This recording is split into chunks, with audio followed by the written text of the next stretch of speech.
जय हिंद। मैं शिव सर आपका स्वागत करता हूं अपने YouTube channel SSC classes in my way. So today I think we have done the all the syllabus according to intermediate, मतलब बोर्ड के अकॉर्डिंग से लगभग पूरा का पूरा सिलेबस हमने ऑलमोस्ट डन कर दिया है। तो अभी एक दो भी बाकी होंगे तो मतलब हो जाएगा। फिलहाल अभी तो कल परसों सबका पेपर ही है, तो that's not so worry, concern नहीं है बहुत बड़ा। जो आज हम जो बात करने वाले, आज से हम स्टार्ट करेंगे पूरा का पूरा कंपटीशन लेवल का। जैसे कि अभी जो हमारा जो उसमें चल रहा था प्लेलिस्ट में, बहुत दैट वाज नॉट मतलब वो कंटिन्यू नहीं था, बट अब से वो कंटिन्यू होगा।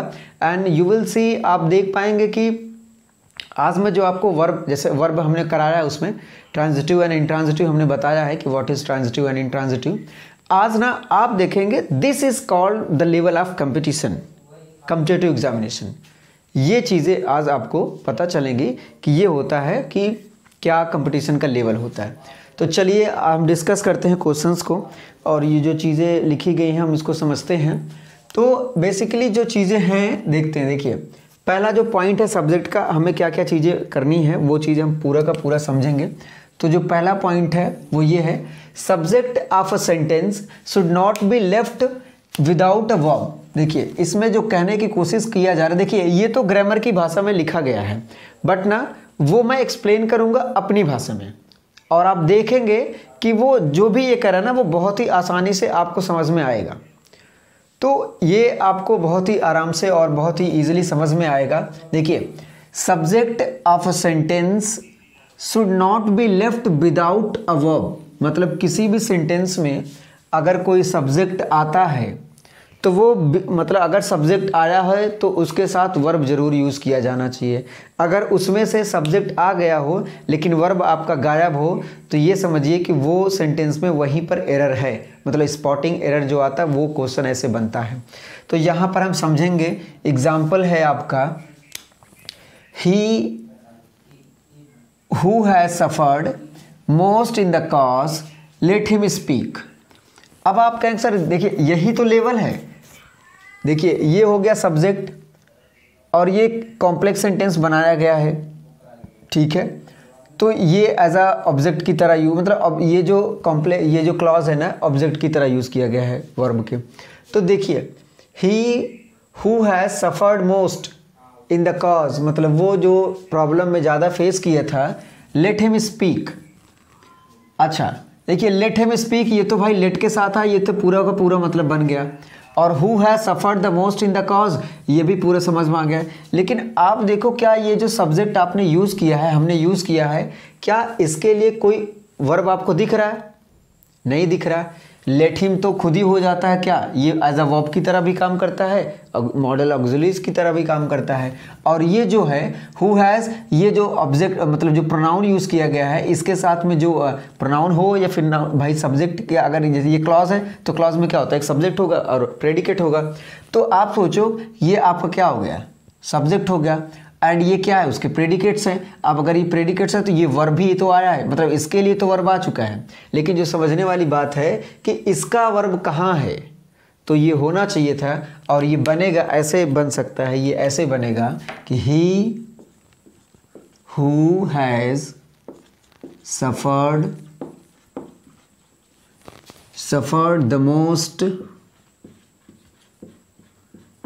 in the cause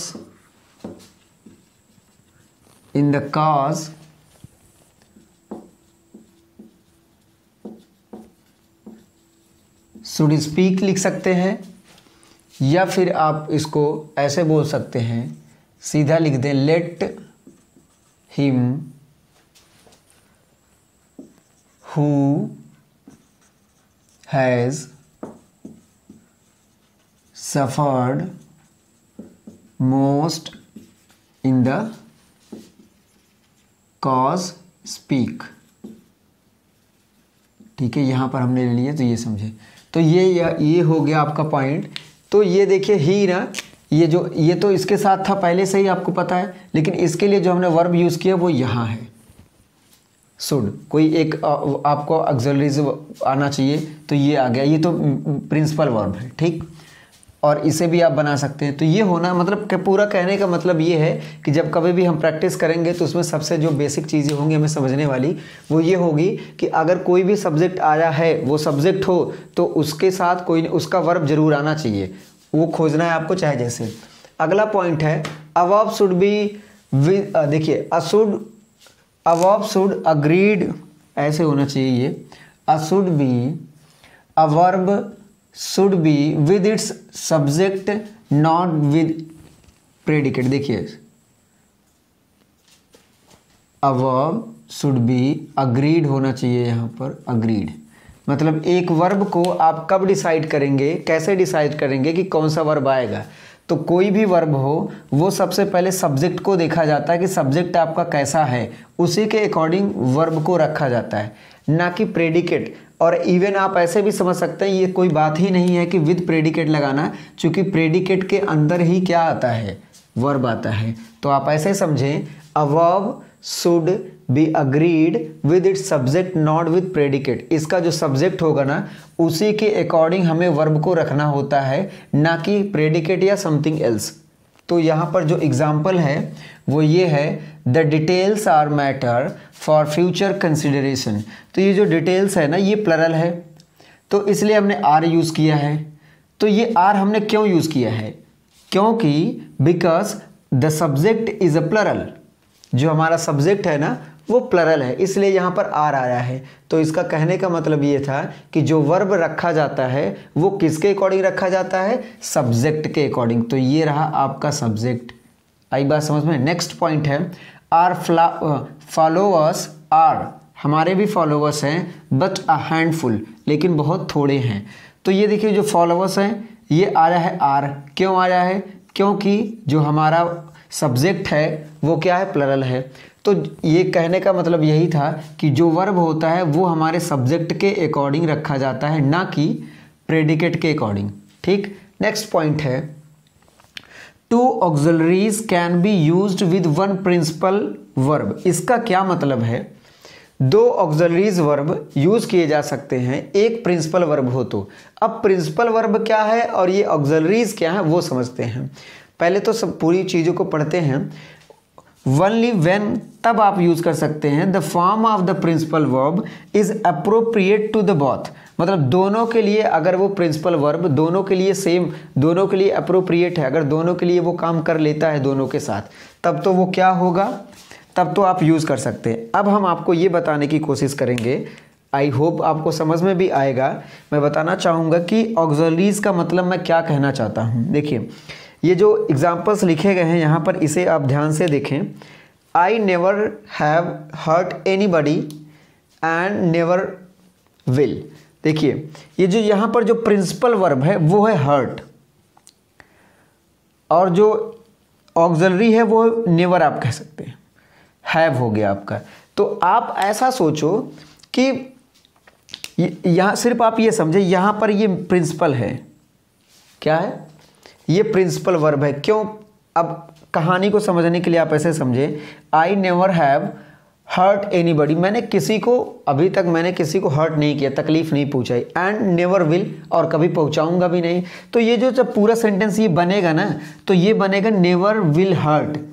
तो ये जो हर्ट है और यहाँ भी हर्ट है, तो ये रहा प्रिंसिपल आपका, मतलब ऐसा वर्ब जो दोनों में अप्रोप्रिएट हो, तब तो वो दोनों अलग अलग ऑक्सिलरीज के साथ यूज़ हो सकता है। जैसे यहाँ पर विल के साथ हुआ है तो यहाँ पर हैव के साथ यूज़ हुआ है, ये ऑक्सिलरीज है और ये ऑक्सिलरी है, तो इसके साथ जो ये सबऑर्ड, मतलब आप कह सकते हैं कि ये प्रिंसिपल नहीं है बल्कि उसका मेन नहीं है, ये डिपेंडेंट आप कह लें, ये फनाइट इसे भी बोल सकते हैं हम।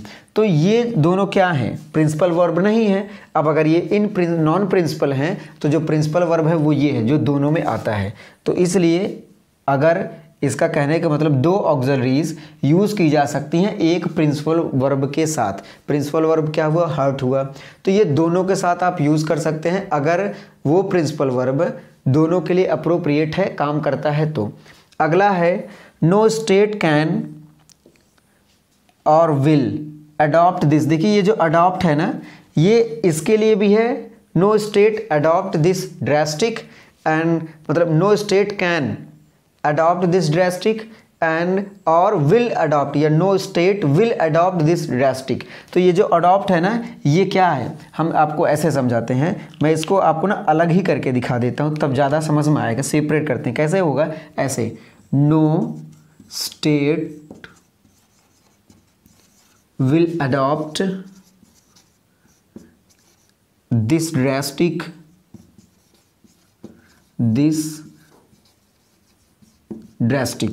एक ये बना। और दूसरा जो बनेगा ना इसका, वो ये बनेगा कि no state can adopt this drastic. ठीक, अब देखिए, अब आपको समझ में आ रहा होगा कि मैं आपसे कहना क्या चाह रहा था, कि ये भी जो सेंटेंस है अडॉप्ट की बात कर रहा है कि भाई कोई कर भी नहीं सकता है और करेंगे भी नहीं। तो और यहाँ पर देखिए ये ऑक्सिलरी है, ये ऑक्सिलरी है, लेकिन जो मेन प्रिंसिपल ऑक्सिलरी है वो अडॉप्ट है। इसमें भी काम आ रहा है, इसमें भी काम आ रहा है, तो ये क्या हुआ, प्रिंसिपल हुआ। या फिर ये कह लें कि कॉमन वर्ब यही होगा कि भाई जो दोनों में काम आ जाए। तो ये हो गया, ये प्रिंसिपल या कॉमन कह लीजिए, ये भी प्रिंसिपल या कॉमन कह लीजिए। तो ये क्या हो गए, तो ये दोनों अलग अलग ऑक्सिलरीज हैं, यूज़ हो गए हैं। ये आपको समझ में आ गया होगा। आगे देखते, देखिए ये जो वर्ब है ना, ले और लाई, इसमें मतलब usually student get confused in this point. So I am going to clear this thing and be careful and what I am telling you, that is the lay and lie, इनमें ना बड़ा फर्क होता है। The first thing is that, अगर हम पहले की बात करें ले का जो देखिए ये होता बेस फॉर्म, मतलब प्लरल फॉर्म, या तो कह लें फर्स्ट फॉर्म, ये होता second form and this is the third form. और इसका जो फर्स्ट फॉर्म होता लाई होता है, सेकेंड फॉर्म ले होता है एंड द थर्ड फॉर्म लेन होता है। तो कभी कभी ना इसमें जैसे ले यहाँ भी आ गया, यहाँ भी आ गया, तो आप कंफ्यूज हो जाएंगे कि कौन सा है। और अगर आप ये नहीं आप आइडेंटिफाई कर सकते हैं, अगर आप इतना डिफ्रेंशिएट नहीं कर पाएंगे तो क्वेश्चन को गलत करके चले जाएंगे। तो उसके लिए मैं आपको बताऊंगा कि कैसे करना। देखिए पहली चीज़ तो आप ये मान के चलेंगे, ये जो ले है ना, ये ट्रांजिटिव वर्ब है, और ये ट्रांजिटिव का ना बड़ा अच्छा रोल है, इसलिए हमने पढ़ाया है। और ये जो है ना, ये इंट्रांजिटिव है। ठीक, अब इंट्रांजिटिव एंड ट्रांजिटिव मैंने आपको बता दिया है कि इंट्रांजिटिव वो होता है जब किया हुआ काम वापस, मतलब कि किया हुआ काम सब्जेक्ट के द्वारा हो, लेकिन वो उससे होकर किसी ऑब्जेक्ट पर ना जाए, किसी दूसरे के ऊपर ना जाए, तो वो क्या होता है, इंट्रांजिटिव होता है। और ये क्या होता है, जो सब्जेक्ट करता है वो वर्ब के अकॉर्डिंग, मतलब वर्ब के साथ सब्जेक्ट के होते हुए वो किसी ऑब्जेक्ट पे जाता है, वो काम का रिजल्ट नज़र आता है या उस पर मतलब हैपनिंग होती है, तो वो होता है ट्रांजिटिव। ये हमने एक वीडियो आपका वर्ब का पहले बना रखा है, उसको आप देख लीजिएगा अगर आपको नहीं समझ में आ रहा तो, बहुत ही अच्छे से हमने क्लैरिफाई किया है। तो ये ट्रांजिटिव होगा, ये इंट्रांजिटिव होगा। इसका मतलब होता है लिटाना। लिटाने का मतलब अब कोई इंसान करेगा, वो मतलब कि some people will do this action. Lay वाला जो एक्शन है, ये वर्ब है ना, ये कोई करेगा, और वो जब करेगा तो किसी के लिए करेगा। और ये क्या होता है, ये जो लाइन है, खुद लेट जाना या खुद पड़ जाना, खुद कहीं पड़ा रहना, ये इंट्रांजिटिव, किसी ऑब्जेक्ट की ज़रूरत नहीं है। तो ये हो गया, इसका एग्जाम्पल है lay the child down to sleep, मतलब बच्चे को ज़मीन पर लेटा दो सोने के लिए। तो ये क्या हो रहा है, एक तो भाई ये इसके साथ ये ऑब्जेक्ट आ रहा है, और ये क्या है, I let the book on the table, मैंने किताबों को कहाँ रखा है। तो ये देखिए, ये जो एक्शन हो रहा है रखने वाला, तो ये क्या हो रहा है, ये ऐसे गुजर होके ये बुक पे जा रहा है, जो एक्शन का रिजल्ट परिणाम नहीं, मतलब किसके ऊपर वो एक्सपेरिमेंट हो रहा है, बुक के ऊपर हो रहा है। ये किसके ऊपर हो रहा है, चाइल्ड के ऊपर हो रहा है। तो ये क्या हुआ, ट्रांजिटिव हुआ। और ये एग्जाम्पल देखिए, लेट मी लाई हियर, मुझे यहाँ सोने दो, तो ये क्या हुआ, ये तो खुद ही कर रहा है, तो ये इंट्रांजिटिव है। एंड ही ले under the that people tree, वो पेड़ के नीचे, उस पीपल के पेड़ के नीचे सो गया। तो ये क्या, वो खुद सोया है, ना कि किसी ने उसको सुलाया है। तो ये इंट्रांजिटिव हुआ और ये ट्रांजिटिव होता है। ये ना, ये एकदम मेन डिफरेंस है कि इसमें क्या क्या फ़र्क है। बाकी मतलब में तो फ़र्क आ ही जाएगा जब ट्रांजिटिव और इंट्रांजिटिव है। आई होप ये आपको समझ में आएगा, क्योंकि यूजुअली बहुत ज़्यादा आप कन्फ्यूज़ रहते हैं। तो इसका जो फर्स्ट फॉर्म होता है ले होता है, second form and third form दोनों सेम होते हैं, लेड होते हैं। और इसका जो फर्स्ट फॉर्म होता है वो लाई होता है, सेकंड एंड थर्ड फॉर्म होता है ले एंड लेन होता है। तो ये देखिए, सेकंड फॉर्म, ये फर्स्ट फॉर्म, इनमें बड़ा फ़र्क है, तो आप कंफ्यूज ना होइएगा। आई होप ये आपको समझ में आ रहा है। और आज मैं ज़रूर कहूँगा कि ये होता है कंपटीशन का लेवल, ये ऐसी बारीकियों को हमें पूछा जाता है। अब आप कहेंगे सर एक एक करेंगे, ऐसा नहीं है। ये सब मिसलेनस में आता है, मतलब जब हम एक बार ही सब कुछ पढ़ लेंगे ना, तब धीरे धीरे जब मिसलेनस की प्रैक्टिस करेंगे तब वो चीज़ें सब एक साथ में पूछा जाता है, पर्टिकुलर करके नहीं पूछा जाता। But we will be studying particularly, हम अलग से पढ़ते रहेंगे। क्यों पढ़ते रहेंगे? ताकि हमें ज़्यादा एक्सप्लेन करके सीखना है। तो चलिए ठीक है, आई होप आपको समझ में आ रहा हो। इवन अगर आपको भी कोई दिक्कत हो तो कमेंट जरूर करिए, कोई भी पॉइंट आपको ना समझ में आ रहा हो तो। चलिए ठीक है, मिलते हैं अगले वीडियो में। जय हिंद।